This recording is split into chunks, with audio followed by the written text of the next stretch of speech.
Berseminya Islam di Tatar Sunda. Memasuki abad ke-15, pengaruh Islam tidak terbendung lagi di Nusantara. Mulai terjadi peralihan kekuasaan Hindu-Buddha yang mulai melemah kemudian beralih pada Islam. Keadaan ini sampai juga ke tanah Pasundan pada abad ke-16. Penyebaran Islam di Nusantara telah menghantarkan Tatar Sunda mulai mengenal bahkan terwarnai dengan agama Islam.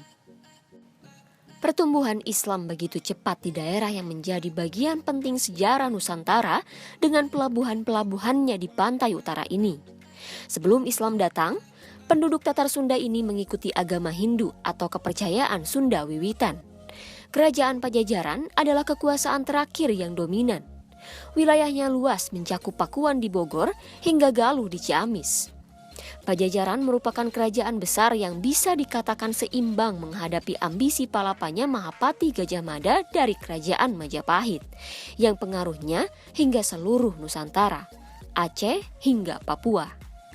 Kemunduran kekuatan Sunda mulai terasa ketika Prabu Ratu Dewata 1535 sampai 1643 menduduki tahta. Keadaan berperang terus menghantui Sunda. Kekuatan Islam yang semakin besar tidak dapat diimbangi oleh pasukan Pajajaran yang mulai melemah. Pada masa ini, pasukan Islam yang berjihad telah berhasil menaklukkan berbagai daerah kerajaan Sunda, termasuk Sumedang dan Ciranjang. Bagaimana kondisi Tatar Sunda setelah Islam datang? Setelah Islam datang, masyarakat dan elit Tatar Sunda meninggalkan keyakinannya yang lama dan mulai memeluk Islam. Meyakininya serta aktif menyebarkannya secara luas.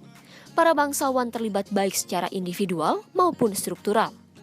Sebut saja Pangeran Cakrabuana, Sunan Gunung Jati, Raden Arya Wangsa Goparana, Maulana Hasanuddin, Maulana Yusuf, dan Pangeran Santri Kusuma Dinata. Masyarakat secara umum saat itu berprinsip, Sunda teh Islam, Islam teh Sunda.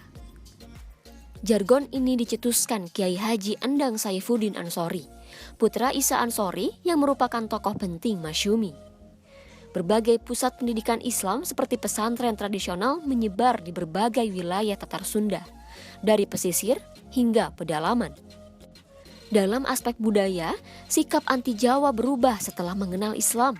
Justru sebaliknya, sikap mencintai Jawa karena diikat oleh ikatan Islam, sesama saudara seakidah dan menguatkan ukhuwah. Yang terpenting tentu adalah aspek hukum dan aturan. Tentu setelah Islam masuk Tatar Sunda, aturan Islamlah yang menjadi sistem kehidupan, bukan lagi adat istiadat.